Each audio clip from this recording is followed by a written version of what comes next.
हाँ तो दोस्तों, जो लोग सीटेट की नया से तैयारियां करना चाहते हैं, फिर से जिनका नंबर कम आया है और जो लोग नए हैं तैयारियां करना चाहते हैं, मैं शुरुआत कर दिया हूं क्लास का। और मेरे दोस्तों, मैं आपको बता दूं, ये आपका पार्ट 3 है। और आज इस पेपर में दोस्तों 12/1/2022 का पेपर कराने वाला हूं, जो ऑनलाइन एग्जाम हुआ था।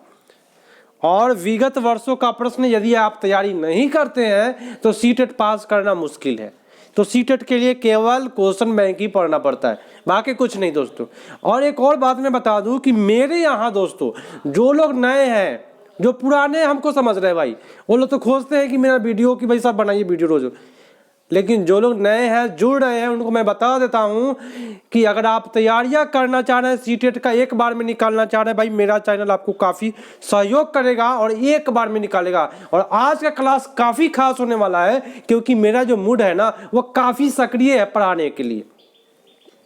तो चलिए भैया शुरू कर देते हैं। लेकिन उससे पहले एक बात मैं आपको बता देता हूं, शुरुआत करने से पहले, यदि आप लोग मेरे चैनल पर नए हैं और ग्रुप में नहीं जुड़े हुए हैं मेरे, तो आइए मेरा व्हाट्सएप नंबर है, इस पर मैसेज कीजिएगा कि सर मुझे ग्रुप में जोड़ दिया जाए, मैं यहाँ से हूँ, मेरा नाम ये है, सर मुझे जोड़ दीजिए। मैं आपको ग्रुप में जोड़ दूंगा। और आज से लेकर के जब तक आपका एग्जाम नहीं हो, जुलाई में एग्जाम हो सकता है या दिसंबर में हो सकता है, भाई तैयारी आज से ही करना है, ताकि भाई आपका जो रिजल्ट है एक बार में निकले अच्छे नंबर से। और मेरे यहाँ ट्रिक जब देखेंगे ना, मजा आ जाएगा। तो शुरू करते हैं आज का क्लास। मैसेज जरूर कीजिएगा कि सर मुझे ग्रुप में जोड़ दिया जाए, मैं जोड़ूंगा जरूर। और फ्री सेवा, ऑनलाइन फ्री सेवा है। हाँ, क्वेश्चन क्या कहता है सुनिएगा, मजेदार तरीका से और कुछ रोमांटिक तरीका से ट्रिक और समझा करके बताऊंगा। क्वेश्चन कहता है सुनिएगा, कथन करण का है। कथन बोलता क्या है कि रूमी 18 महीने में 2 शब्द का उच्चारण कर सकती थी, जबकि पूजा 24 महीने में ऐसा किया था, इसलिए पूजा का विकास पक्के तौर पर निलंबित है। ये बात तो गलत बोला ना भैया। भाई विकास तो भाई अलग अलग होता है, कोई जल्दी से चल लेता है। यहाँ पे बोल रहा है ना कि यहाँ 18 महीना में 2 शब्द बोल लिया, ये 24 महीने में बोल लिया। देखिए कथन करण कैसे करते हैं, डरिएगा नहीं, मेरे यहाँ है कथन करण से डरना ही नहीं है, गर्दा उड़ा दिया जाएगा, ठीक है।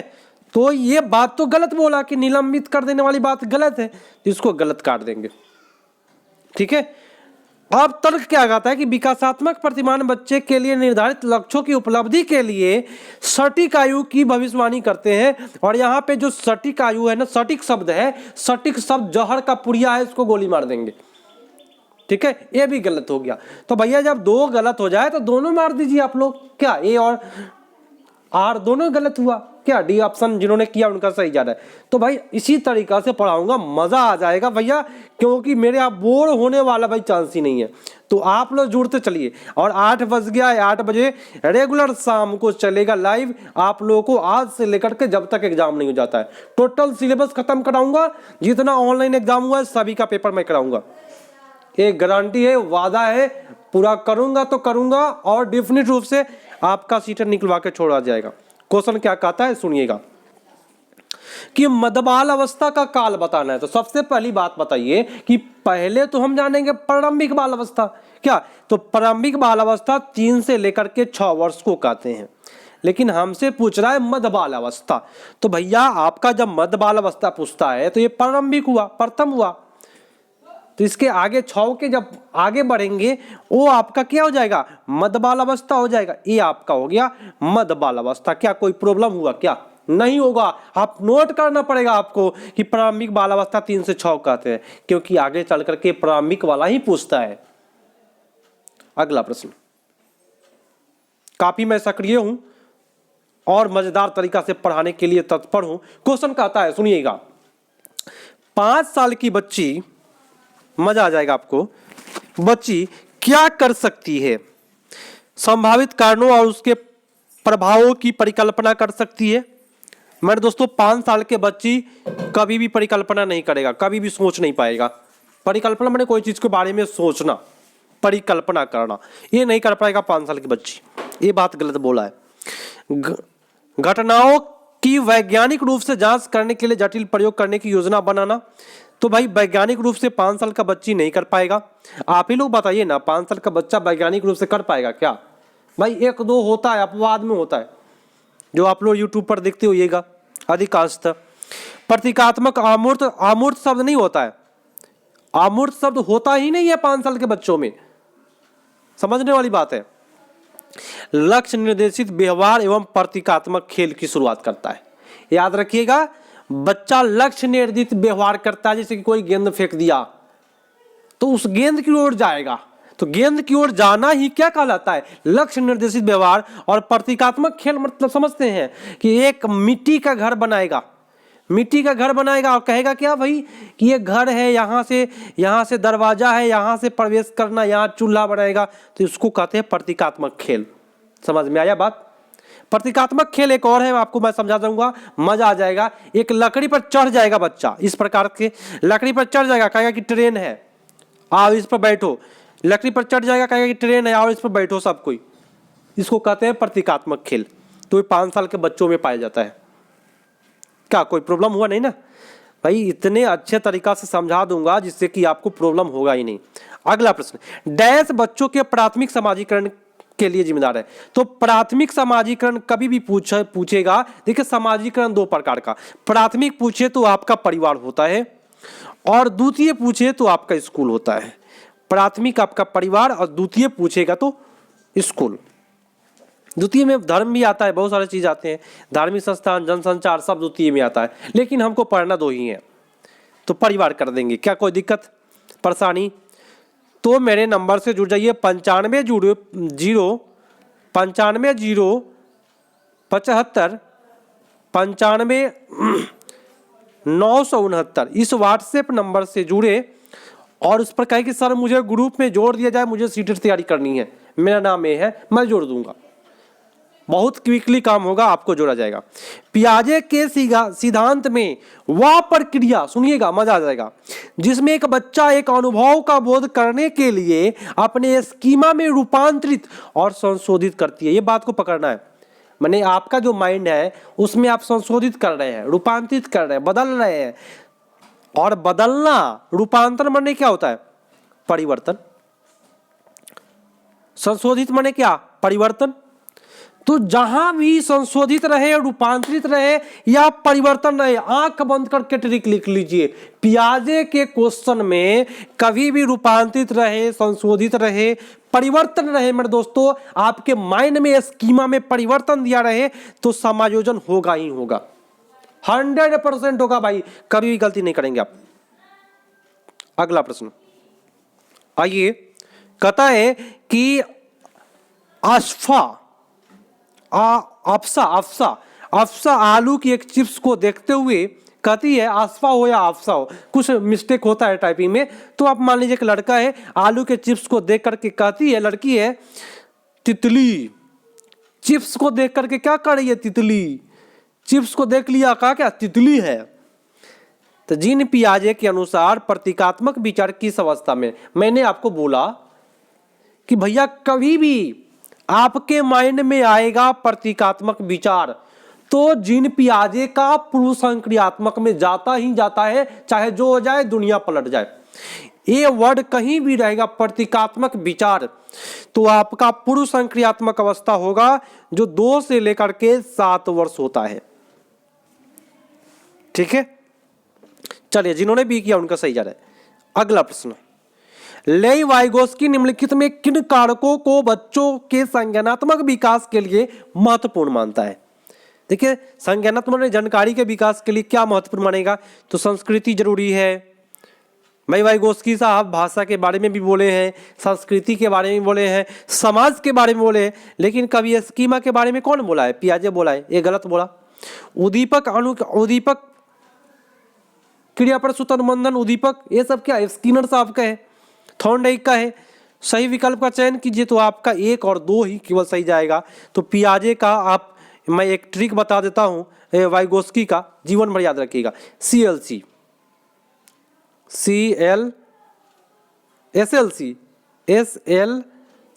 सोशल लैंग्वेज कल्चर, माने सामाजिक संस्कृति, भाषा और संस्कृति, 3 वर्ड बोले हैं और 3 वर्ड में आपका 2 वर्ड दिया था इसमें।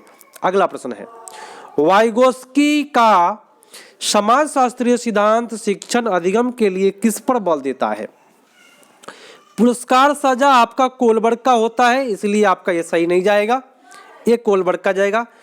वेधन शब्द आपका हमेशा हमेशा प्रत्यास्पदन शब्द नेगेटिव वर्ड है, इसको कभी छूना नहीं है, ये आपका कोलवर्ग का है। कोहल वर्ग, ठीक है। तो वाइगोस्की का होगा क्या, तो भाई वाइगोस्की बोले हैं समाज के बारे में, तो समाज में आपके साथ ही लोग रहते हैं ना भैया। देखिए कैसे हम पकड़ते हैं, वाइगोस्की साहब बोले हैं क्या चीज के बारे में, समाज के बारे में, और समाज में आपके साथी लोग रहते हैं, और साथी लोग को क्या कहते हैं, सहकर्मी, बातचीत, पार बोलते हैं इशारे से संकेत करना, या ढांचा बोलते हैं इसका, ठीक है। तो वाइगोस्की के लिए आपका उत्तर सबसे better D, C is the right answer. कलन विधि हमेशा नेगेटिव जाता है दोस्तों, कभी इसको नहीं मारिएगा। अगला प्रश्न है, मजा आ जाएगा। क्वेश्चन कहता है कि एक बाल केंद्रित कक्षा में शिक्षक की कोई भूमिका नहीं होती है, ये बात तो गलत बोल दिया। एक निष्क्रिय भूमिका होती है, निष्क्रिय वर्ड गलत है। अधिगम को बढ़ावा देने के लिए सहयोगात्मक कक्षा संस्कृति का निर्माण करता है, बहुत अच्छी बात है यार। निर्देश वाली बात आपका गलत होता है, तनसाह वाली बात आपका गलत होता है। वरना सही जिन्होंने सीखी उनका सही जा रहा है। अगला क्वेश्चन है कि उस तर्क की पहचान करें जो लॉरेंस कोलबर्ग के नैतिक विकास के सिद्धांत में सामाजिक अनुबंधन अभिविन्यास के चरण को रेखांकित करता है। नैतिक विकास के सिद्धांत में सामाजिक अनुबंधन अभिविन्यास के चरण को रेखांकित करता है। कोलबर्ग के नियम में सामाजिक के बारे में है, तो आदर्श पारस्परिकता की समझ ये आपका वाइगोस्की है। सामाजिक व्यवस्था सुनिश्चित करने के लिए नियम महत्वपूर्ण है, नहीं दोस्तों। मानव उद्देश्य को आगे बढ़ाने के लिए कानून एवं नियम लचीलेपन उपकरण, तो कानून के नियम को मानता है सामाजिक अनुबंधन अभिविन्यास में। मैं आपको ट्रिक बताऊंगा और इस ट्रिक को जीवन में कभी नहीं भूलिएगा, आप लोग एक बार नोट कर लीजिए इसको। कहीं भी रहेगा सामाजिक अनुबंधन अभिविन्यास कोलबर्ग का नियम में, तो इसमें कानून शब्द आएगा ही आएगा, चाहे जो हो जाए, क्योंकि कोलबर्ग साहब बोले हैं सामाजिक अनुबंधन अभिविन्यास में कि समाज के नियम से आगे बढ़कर के कानून के नियम को मानना, इस नियम में कोलबर्ग साहब बताए हैं। तो आपका उत्तर सी हो जाएगा, आप उसको नोट कर ले। चलिए अगला है, हार्वर्ड गार्डनर के बहुबुद्धि सिद्धांत के अनुसार किस बुद्धि वाले व्यक्ति अमूर्त विचार के साथ कार्य कर पाते हैं और प्रतीकों के हेर फेर का समस्या का समाधान कर सकते हैं। तो भाई अमूर्त विचार के साथ कार्य करता है, अमूर्त माने सामने में नहीं है, उसके बारे में आप काम कर रहे हैं। जैसे कि मंगल ग्रह के बारे में आप बता रहे हैं कि वहां पे ये होगा वो होगा, ठीक है। चाहे आपको एक क्वेश्चन देता हूं मैं, कोई गणित का क्वेश्चन दिया रहता है, उसमें आंसर नहीं ना रहता है, क्वेश्चन कोई लिखा रहता है, तो उसमें आंसर दिखाई नहीं देता है, तो उसको कहते हैं अमूर्त। तो जब उसको बनाएंगे तब ना आंसर आएगा। तो इसमें कौन सा बुद्धि होगा, तार्किक तर्कशास्त्रीय एवं गणितीय बुद्धि, जिसके अंदर ये होगा वह अमूर्त के बारे में जानेगा। हार्वर्ड गार्डनर के अनुसार, ट्रिक याद रखिएगा, कहीं भी कहेगा कि मूर्त विषय के बारे में कोई बच्चा जानना है, कोई व्यक्ति जानना है मूर्त चीज के बारे में, तो वह आपका तर्कशास्त्रीय एवं गणितीय बुद्धि लब्धि कहलाएगी गार्डनर के अनुसार। अगला प्रश्न है कि भैया भारत में अधिकांश कक्षाएं बहुभाषी है। आपको पता है बहुभाषी बोलते हैं कि सभी प्रकार के बच्चे आना, अमीर गरीब कोई भी जाति का, सभी जाति का, और इसे शिक्षक द्वारा डैश के रूप में देखना चाहिए। आप एक टीचर बनने जा रहे हैं दोस्तों, किस रूप में देखिएगा बहुभाषी कक्षा को। एक शब्द गलत होता है, लिमिट शब्द गलत है, एक बाधक है, एक बोझ है, एक समस्या है। तो मेरे दोस्तों यहाँ पे सब में एक है, तो अब एक पर ही चलना पड़ेगा। अब बाधक का तो भाई आपको पता है, बोझ गलत है, एक समस्या है। देखिए बहुभाषा कभी भी समस्या नहीं है दोस्तों, संसाधन का काम करती है।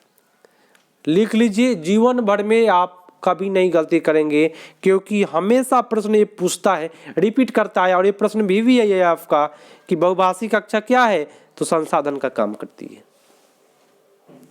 अगला प्रश्न, एक शिक्षक हमेशा लड़के को फर्नीचर हिलाने जैसे कार्य करने के लिए कहता है।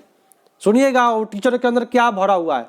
लड़का को बोला क्या कि वो फर्नीचर को हटा के ले आओ, टेबल को उठा करके ले आओ, और लड़कियों को कक्षा को साफ सुथरा करने के लिए कह रही है।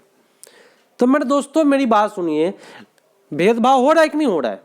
हो रहा है। तो जहां भी भेदभाव होगा मेरे दोस्तों, लड़का से टेबल उठवा रहे हैं, लड़की से सफाई करवा रहे हैं, तो जहां भी भेदभाव होगा जीवन भर में जब तक एग्जाम नहीं दीजिएगा, याद रखिएगा, जेंडर रूढ़िवादिता बोलते हैं उसको। रूढ़िवाद धारणा है कि लड़की सफाई करेगा और लड़का टेबल उठाएगा।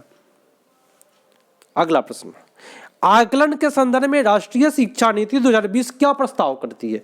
आकलन मतलब क्या होता है बताएं।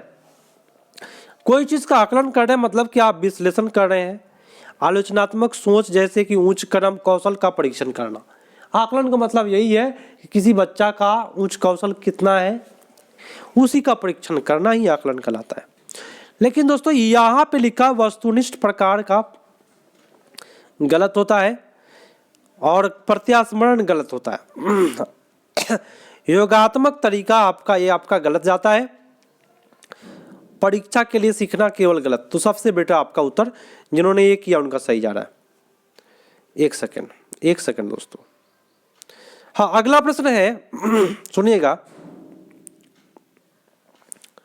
कहता है कि एक शिक्षिका अपनी कक्षा में व्यक्तिगत विभिन्नताओं का अर्थ पूर्ण ढंग से किस प्रकार से ध्यान में रख सकती है? बताए किस प्रकार से। देखिए सीटेट की तैयारी मैं शुरू कर दिया हूं, तो इसलिए तैयारी कभी भी करें ना तो पूरा रोज रेगुलर शाम में 8 बजे आप आ जाइए। आज से लेकर एग्जाम तक आपकी तैयारी मैं बेटर करा दूंगा। तो भाई अर्थपूर्ण से किस प्रकार से ध्यान रख सकती है बताए। तो स्वीकार करें कि विभिन्नताओं का अर्थ अभाव नहीं है। ये अच्छी बात है ना, ये स्वीकार करना पड़ेगा। विविधता का मतलब क्या? अभाव नहीं है। जब विविधता है तो अभाव कहां से आया? ठीक है, प्रतिकरण वर्ड गलत है आपका। यहां बोला कि शारीरिक दृष्टि से विकलांग बच्चों के लिए प्रस्तावित विशेष स्कूल में भेजना। तो जो विकलांग होगा उसको अलग विद्यालय में भेजिएगा। तो कहेगा कि सर हमको हटा दिए हैं ताकि हम विकलांग हैं, तो हीनता का शिकार हो जाएगा बच्चा। कक्षा में एकल संस्कृति को प्रोत्साहित करना। तो यहाँ पे एकल संस्कृति बोले तो आप मान लीजिए आप हिंदू धर्म को सपोर्ट कर रहे हैं तो मुस्लिम धर्म वाला विरोध करेगा, मुस्लिम धर्म को सपोर्ट कर रहे हैं, क्रिश्चियन कर रहे हैं, कोई भी एकल धर्म को सपोर्ट करना ही नहीं है। तो आपका उत्तर सबसे बेटर ये इज द राइट आंसर। अगला प्रश्न, समावेशी शिक्षा में किसकी आवश्यकता है? बताएं। सीखने का अनुकूल माहौल का। तो मेरे दोस्तों आपको पता है समावेशी बोले तो सीखने के अनुकूल माहौल को ही समावेशी शिक्षा कहते हैं। अनुकूल माने आप जिस प्रकार के बच्चे हैं, आपके पास जिस प्रकार के बच्चे हैं उसी के अनुकूल पढ़ाइएगा नहीं तो बच्चा सीखेगा, उसको कहते हैं समावेशी शिक्षा। नामीकरण आपका गलत जाता है। अलगाव गलत है। मजबूत बनाना गलत है। तो सबसे बेटर आपका उत्तर ए इज द राइट आंसर। जिन्होंने ए किया उनका सही जा रहा है। एक बार शेयर कर दीजिए। और अभी तक जितने लोग लाइक नहीं किए, अगर मेरा क्लास अच्छा लगता हो तो लाइक जरूर कीजिएगा। और मैं आपको बता दूं, मेरे चैनल का रिकॉर्ड उठा करके देख लीजिएगा। कमेंट सेशन में कोई भी वीडियो के सेशन में जाइएगा, आपको अच्छा कमेंट मिलेगा। कम्युनिटी में जाकर के देखिए कितने बच्चे मेरे यहाँ से तैयारी करके पास किए, लिखे हुए कि सर आपके आशीर्वाद से मैं इतना नंबर लाया हूँ। 117 नंबर तक भी काफ़ी लोगों ने लाया, 108, 117 इस प्रकार के लोग है ना, 101 इस प्रकार से सभी कोई कमेंट करके बताया कि सर मेरा नंबर आया है केवल मेरे चैनल से। तो आप लोग का भी आएगा, बेटर आएगा। आज से अगर तैयारी में लगे रहिएगा, रेगुलर शाम को 8 बजे जरूर आइएगा शाम में। एक बार लाइक ठोक दीजिए। अगला क्वेश्चन, वो विद्यार्थियों जिसमें ध्यान न्यूनता अति सक्रियता विकास है। ध्यान न्यूनता देखिए क्या है, अति सक्रियता विकार क्या है। ध्यान न्यूनता माने आप पढ़ा रहे हैं, आपका बच्चा सा यहाँ पे बैठा हुआ है ना, और वो किसी को खोद दे रहा है। एक बच्चा है किसी को खोद दे रहा है, उसका ध्यान इधर उधर भटक रहा है, तो उसी को कहते हैं अति क्रियाशीलता विकार है। पहचान, उसकी पहचान किस क्षेत्र में उसके सामने आने वाली चुनौती से की जा सकती है। कैसे पहचान करिएगा? तो लिखित पाठ को समझाना। भाई समझाने से पहचान हो पाएगा? नहीं होगा। किसी दिए गए कार्य को लंबे समय तक जारी रखना, मैंने कोई भी चीज दीजिएगा ना तो उसी में धाके पेरते रहेगा उसको, है ना, पेर ही रहेगा। उसी को कहते हैं लंबे समय तक जारी रखना। इसको ठेठ भाषा में कहते हैं प्रेरणा, है ना। तो लंबे समय तक खींचेगा कि सर हाँ बनानू रहे, सर बनानू रहे, इसको कहते हैं। तो ये आपका सबसे better be is the right answer. अगला क्वेश्चन है, वह विद्यार्थी जिसके पठन क्षेत्र में अधिगम कठिनाई होती है उसके सफल समावेशन के लिए निम्नलिखित में क्या आवश्यक है। पठन क्षेत्र में अधिक होना चाहिए, यहाँ पे अधिक कठिनाई होती है, तो पढ़ने में जब कठिनाई हो रहा है तो उसके लिए क्या आवश्यक है ये बताना है। आवश्यक क्या है भैया, तो बहुभाषी विषयों को अनिवार्य शिक्षा, तो यहाँ पे अनिवार्य कर देना ही गलत हो जाता है। कोई भी फिक्स वाली बात गलत होगा, थोपने वाली बात है ना कि हाँ ये अनिवार्य है तुमको करना पड़ेगा, ये कहते हैं थोपने वाली बात, तो थोपने वाली बात गलत जाता है। भाषा विषय को उचित छूट, भाई भाषा विषयों पर जब छूट दे देंगे तो जिसको कठिनाई हो रहा है उसका समावेशन अच्छा से हो जाएगा, छूट देंगे तब ना भाई, ठीक है। दंड देंगे तो सीटेट कहता है कि दंड तो देना ही नहीं है बच्चे को। अलगाव वाली बात तो ये भी गलत हो गया। सबसे बेटर आपका उत्तर B is the right answer. अगला प्रश्न है, और मैं आपको बता दूं मेरे चैनल पर, आपको पता है ऑनलाइन बोर्ड स्टडी चैनल है, आप अपने दोस्तों को जोड़ लीजिए, आपके जितने भी फ्रेंड हैं सभी को जोड़ लीजिए, कहिए कि यहाँ पे क्लास शुरू हो गया या पढ़ाई करना शुरू कर दीजिए 8 बजे शाम के रोज। और मेरे चैनल पर पेडागोजी का ऑपरेशन होता है, ऑपरेशन चीर फाड़ करना सिखा दूंगा आपको, और आप लोग एग्जाम में जरूर चीर फाड़ करके आइएगा। अगला क्वेश्चन है, देखिएगा, एक सेकेंड, हाँ क्वेश्चन कहता है, उपकरणों और सहायक तकनीकों की पहुंच को अनुकूलित करने से निम्नलिखित में से किसके समावेशन में मदद मिलेगी, बताएं। अगर आप कोई चीज तकनीक को ला रहे हैं, उपकरण को ला रहे हैं, तो क्या चीज में मदद मिलेगा, आपसे यही पूछा जा रहा है। विद्यार्थियों को दृष्टि बाधित है, तो भाई दृष्टि बाधित होगा तो उपकरण जरूरी है भाई, अच्छी बात है, उपकरण तो दृष्टि बाधित को भी जरूरी है ना, चश्मा हो गया जैसे कि। ये विद्यार्थियों को ध्यान न्यूनता अतिक्रियाशीलता विकार, इसको भी जरूरी है। वह विद्यार्थियों को प्रमस्तिष्क घात है तो उसके लिए भी तकनीकी जरूरी है। असाधारण प्रतिभा वाले बच्चा है उसको भी जरूरी है। तो इसमें आप सभी हो जाएगा, आपका 1 2 3 4 आपका सही हो जाएगा। अगला है कि निम्नलिखित में कौन सा विकल्प दी गई दिव्यांगता और संबंधित विद्यार्थियों के समावेशन हेतु यथोचित संयोजित रणनीति का सही युग्म है, मतलब कि जोड़ा सही बताना है। क्या चीज का, तो दिव्यांगता के बारे में, ठीक है, जोड़ा सही बताना है कि क्या चीज का दिव्यांगता है। तब प्रतिभाशाली जो बच्चा है वह आसानी से बहुत ही सरल सामग्री देना, तो भाई जो प्रतिभाशाली है उसको सरल सामग्री दीजिएगा, ये बात गलत लिखा है। स्वलीनता है, देखिएगा स्वलीनता के बारे में बताना है, तो कक्षा की व्यवस्था को बार बार बदलते रहना, ये बात गलत बोल दिया, बार बार बदलना आपका गलत हुआ। पठन वैकल्य, तो उचित चित्रों के आधार पर दत्तकार देना। देखिए पठन वैकल्य जिसमें पठन वैकल्य माने पढ़ने में कठिनाई है, तो यहाँ बोल रहा है चित्र के बारे में, और चित्र को लिखा जाता है, बनाया जाता है, दत्तकार नहीं है आपका, गलत हुआ। और वाह कहानी में क्या है, धैर्य दिखाना। अगर किसी को बोलने नहीं आ रहा है तो टीचर का काम क्या है, धैर्य दिखाएंगे और प्रतिक्रिया देने के लिए पर्याप्त समय देंगे। ये बात सही बोला। वाह कहानी किसी के पास है तो आप एक टीचर है तो आपको धैर्य दिखाइए और उसको समय दीजिए ताकि वो बोल पाए। ये बात सही बोला है यहाँ पे, और इसी को कर देंगे, आप कभी भी गलत नहीं होइएगा, ठीक है। अगला प्रश्न कहता है, देखिएगा मजा आ जाएगा आपको, मेरे यहाँ ऑपरेशन करना मैं आपको सिखा दूंगा कि कैसे ऑपरेशन होता है क्वेश्चन का। अधिगम तब प्रभावी होता है जब यह बाहरी प्रेरकों द्वारा निर्देश हो। बाहरी प्रेरक आपका अच्छा नहीं होता है, बाह्य प्रेरक, आंतरिक प्रेरक अच्छा होता है, माने आप खुद से प्रेरित होइएगा तो अच्छा होता है। ये प्रतिस्पर्धा शब्द हमेशा गलत जाता है, नेगेटिव वर्ड है। बोले तो कंपटीशन, नोट करते चलिए क्या नेगेटिव होता है, मैं बोलूंगा आपको।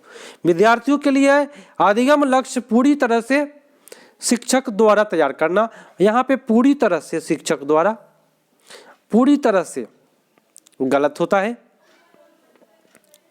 3 तो मैं गलत कर दिया, अब विद्यार्थियों को अपने अधिगम लक्ष्य एवं स्वयं निर्धारित करने के लिए अवसर देना। अवसर सबसे हिट होता है, सुपर हिट।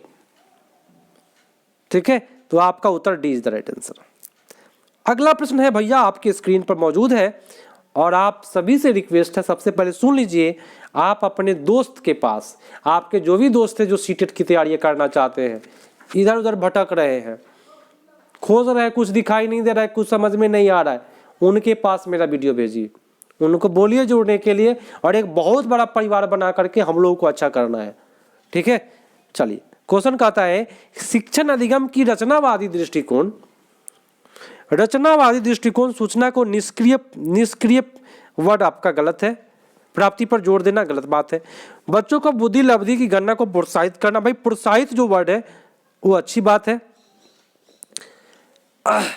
रचनावादी के बारे में तो प्रोत्साहित ठीक है, आप लोग अभी मारिए नहीं, दिक्कत है अभी, इसको पकड़िए। रचनावादी, रचना मतलब क्या होता है? निर्माण करना, तो निर्माण करने वाली बात तो यहाँ पे लिखा हुआ है ना, तो अधिगम को अर्थ निर्माण प्रक्रिया के रूप में देखता है ना। रचना बोले तो क्या? निर्माण करना, तो निर्माण करने वाला ऑप्शन तो सी है, तो सी को मानेंगे।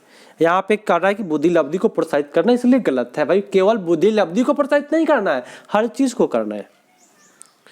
और निर्देश वाली बात तो हमेशा गलत होता है, तो जिन्होंने यहाँ पे सी किया उन सभी भाइयों का सही जा रहा है, और आप अपने साथियों को जोड़ते चलिए। अभी तक लाइक नहीं ठोके ना, ठोक दीजिए एक बार लाइक। ठीक है, क्वेश्चन कहता है कि राष्ट्रीय शिक्षा नीति 2020 किसकी ओर बदलाव की प्रस्ताव रखता है? क्या प्रस्ताव रखता है? तो मेरे दोस्तों, यह सीखना कि कैसे सीखना है। मेरे दोस्तों, ये ट्रिक है जीवन में, जब आप सीटेट तैयारी कर रहे हैं, काफी कम लोग बताएगा आपको। अगर कोई चीज सीख रहे हैं ना, तो ये आप आता है क्या सीखना है, क्यों, कैसे। तो अगर आप सीटेट तैयारी कर रहे हैं तो कैसे से दोस्ती कर लीजिए। कैसे सीखना ये बहुत हिट होता है, और इसको राष्ट्रीय शिक्षा नीति 2020 माना है। कैसे सीखना है, कैसे सिखाना है, कैसे माना है, क्यों नहीं, क्या नहीं, कैसे, कैसे आप सिखा पाइएगा। ये कैसे वाला वर्ड जो है वो काफी हिट होगा 2020 शिक्षा नीति के तहत। और रट्टा मार करके गलत होता है, पाठ्यक्रम गलत होता है, मानीकरण वर्ड आपका नेगेटिव है। 3 वर्ड आपको मैं बता दिया नेगेटिव, नोट कर सकते हैं, जो कभी सही होता ही नहीं है, होगा तो नेगेटिव आने पर होगा। तो भैया मैं आपको कभी भी कराऊंगा सुपर हिट क्लास कराऊंगा, और कम समय में अधिक क्वेश्चन कराऊंगा, आपको पता है। चलिए, अनुप्रयोग, विश्लेषण और संश्लेषण किसका उदाहरण है? आपको मैं बता दूं, इस क्वेश्चन को नोट करना पड़ेगा, क्योंकि बिना नोट किए नहीं हो पाएगा। अनुप्रयोग, विश्लेषण, संश्लेषण लिख करके नोट कर लीजिए किसका भाग है। तो यह उच्च क्रम चिंतन कौशल का भाग होता है। उच्च क्रम चिंतन कौशल का 3 गो बेटा, अनुप्रयोग, विश्लेषण और संश्लेषण, नोट कर लीजिएगा। अगला प्रश्न है जो काफी लॉन्ग दिखाई दे रहा है, लेकिन घबराना नहीं है, काफी लॉन्ग है भैया, चलिए कोई दिक्कत नहीं। विद्यार्थियों द्वारा ग्रहण की गई वैकल्पिक अवधारणाओं को संबोधित करने के लिए निम्नलिखित में क्या महत्वपूर्ण है? क्या महत्वपूर्ण है? तो ऑप्शन बोला कि ऐसी परिस्थिति बनाना जहां विद्यार्थियों को विचार व्यक्त करने के लिए प्रतिबंधित, वर्ड गलत है। विषय वस्तु शिक्षक केंद्रित, गलत है। ठीक है, ऐसी परिस्थिति उत्पन्न करना जहां विद्यार्थी वैकल्पिक अवधारणाओं को व्यक्त करे, तो बच्चा वाला ऑप्शन मारना है, विद्यार्थी वाला ऑप्शन मारना है, सही बात है ना। उपेक्षा वाली बात आपका गलत है। तो आप लोग देख लीजिए, 3 घेरा मैं लगाया हूं, तीनों नेगेटिव होता है, जो कभी सही नहीं जाता है। अगला है भाई, निम्नलिखित में से किसे एक शिक्षिका द्वारा बढ़ावा दिया जाना चाहिए? ऑप्शन बोलता है कि महारत हासिल करने की दिशा में उन्मुख लक्ष्य, तो महारत हासिल करने वाली बात, महारत हासिल वाली बात में उन्मुख लक्ष्य होता है, इस पर भाई बढ़ावा देना है। अच्छी बात है कि बच्चा महारत हासिल करे, वो भी क्या, लक्ष्य की ओर, है ना। परिहार वर्ड आपका नेगेटिव होता है। प्रदर्शन की दिशा में उन्मुख लक्ष्य, तो प्रदर्शन आपका कभी सही गया ही नहीं आज तक, और परिहार वर्ड मैंने अभी आप बोला हूँ कि गलत होता है। तो सबसे बेटर जिन्होंने ये किया उनका सही जा रहा है। अगला है, एक शिक्षक को अपने शिक्षार्थियों में डैश की भावना पैदा करनी चाहिए। यहाँ पे डैश छूटा मुझे, मैंने हमसे छूटा हुआ है। डैश की भावना पैदा करनी चाहिए। क्या चीज़ की भावना पैदा कीजिएगा आप? तो जुड़ाव का। बहिष्कार गलत, हीनता गलत, अलगाव गलत, ये तीनों नेगेटिव है, आप नोट कर लीजिए। नोट कर लीजिएगा, आपकी तैयारी बेटर होगी, कभी भी आप जीवन में गलती नहीं कर पाइएगा और सीटेट में अच्छा नंबर आएगा। क्वेश्चन कहता है, कथन कहता है कि शिक्षकों को ऐसे प्रश्न पूछा जाना चाहिए जो विद्यार्थियों को उनके अधिगम की उपेक्षा की जाती है और वह पहले से जानते हैं के बीच संबंध स्थापित करने के लिए सुसाध करें। तो मेरे दोस्तों मेरी बात ध्यान से सुने। तो बच्चा सुसाध करे, अच्छी बात बोला। ऐसे प्रश्न पूछना चाहिए जो बच्चा उसे कुछ ना कुछ उपेक्षा की जाती है कि मैंने बच्चा बता पाएगा। तो सही बोल रहा है। पूर्व ज्ञान नई अवधारणाओं के अधिगम में कोई भूमिका नहीं निभाता या नहीं वर्ड मिल करके गलत बोल दिया। तो केवल ए सही जा रहा है, आपका आर गलत है। कथन करना है आपका। अगला प्रश्न है कि निम्नलिखित में कौन सा प्रेरणा के स्रोत और प्रेरणा के प्रकार का सही मिलाप है? प्रेरणा का युग्म बताना है, जोड़ा। तो दंड से बचाव आंतरिक अभिप्रेरणा, तो दंड बाह्य अभिप्रेरणा होता है, ये बात गलत बोला। बाहरी रूप से ना पीटते हैं आप, नगद पुरस्कार बाहर से मिलता है, कोई देता है ना आपको, तो लिखा है आंतरिक, तो गलत बोला। जिज्ञासा बाहरी प्रेरणा, जिज्ञासा आपके अंदर होता है कि बाहर से होता है?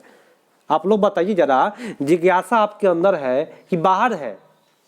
अंदर है ना भाई। तो ये बोला है बाहरी प्रेरणा, आंतरिक प्रेरणा है, ठीक है। रुचि आपका आंतरिक है, अरुचि है आपके अंदर। अंदर बोले कि नहीं, रुचि किसके अंदर होता है? आपके अंदर होगा ना भाई। कि रुचि कोई दूसरा कोई हाँ ले लो, 1 किलो रुचि तुम ले लो, होगा? नहीं होगा। तो रुचि क्या है भाई? आंतरिक अभिप्रेरणा है, आपके अंदर का प्रेरणा है रुचि। सबसे बेटर आपका, मेरे यहाँ पढ़ाई कर रहे हैं, सुनिएगा मेरी बात। आपको रुचि होगा तो क्या होगा? आप अंदर से प्रेरित है तब ना पढ़ रहे हैं भाई। तो आने जाने वाले का लाइन लगा रहता है, हाँ भाई देखेगा कि भाई लाइव चल रहा था, देखा निकल के भाग गया। तो वो रुचि अंदर नहीं है भाई। जिसको रुचि नहीं है वो कभी भी सफल नहीं हो पाता है भाई। रुचि होना जरूरी है। और आज का लास्ट प्रश्न है दोस्तों, 30वां प्रश्न है, 32वां मिनट चल रहा है आपका। कम समय में आपको मैं समझाने का कोशिश करता हूं ताकि आपका समय बर्बाद ना करूं। रेगुलर 8 बजे आइएगा आप मेरे यहाँ, और अपने दोस्तों को जरूर जोड़िएगा और लाइक करके जरूर जाइएगा। और अभी तक सब्सक्राइब नहीं किया ना, काफ़ी लोग देखते हैं लेकिन सब्सक्राइब करके घंटी नहीं बजाते हैं। एक बार घंटी बजा लीजिए, जब भी लाइव आऊँगा आपको नोटिफिकेशन मिलेगा। और जीवन में जब तक नौकरी नहीं लगेगा तब तक मैं सहयोग करूँगा कि कैसे करना है, कैसे नौकरी लेना है, क्या लगेगा, मेरिट सब बताता हूँ मैं। चलिए, प्रभावी अधिगम हेतु निर्देश के लिए प्रारंभिक बिंदुओं को क्या होना चाहिए? मेरी बात ध्यान से सुनिएगा। प्रारंभिक अधिगम हेतु माने शुरुआत करना है, पढ़ाई का शुरुआत करना है, तो भाई कौन सा बिंदु लीजिएगा? फर्स्ट बिंदु क्या लीजिएगा जिसमें शुरुआत करिएगा पढ़ाई का? असफलता का डर पैदा करिएगा, गलत बात। बच्चों का सामाजिक संस्कृति परिप्रेक्ष्य जानिएगा। देखिए, अगर आप शुरुआत करना चाहते हैं, प्रारंभिक बिंदु क्या कीजिएगा? तो बच्चा का पहले जानेंगे कि किस पृष्ठभूमि से बच्चा आया है, किस सांस्कृतिक सामाजिक संस्कृति परिप्रेक्ष्य से बच्चा आया है। वो सबसे पहला बिंदु यही है। इनाम देना नहीं है कि जाते जाते इनाम, लो इनाम, टॉफी लो, क्वेश्चन बता लिया, ये लो टॉफी। नहीं दोस्तों, प्रतिस्पर्धा गलत है, इनाम गलत है, सब गलत होता है। तो जिन्होंने भी किया उनका सही जा रहा है। तो आज के लिए इतना ही। रेगुलर 8 बजे शाम को CDP का क्लास चल रहा है। जैसे ही खत्म होगा EVS कराऊंगा, मैथ कराऊंगा, उसके बाद आपको हिंदी कराऊंगा, संस्कृत कराऊंगा। पूरा का पूरा ऑपरेशन करके छोड़ दूंगा।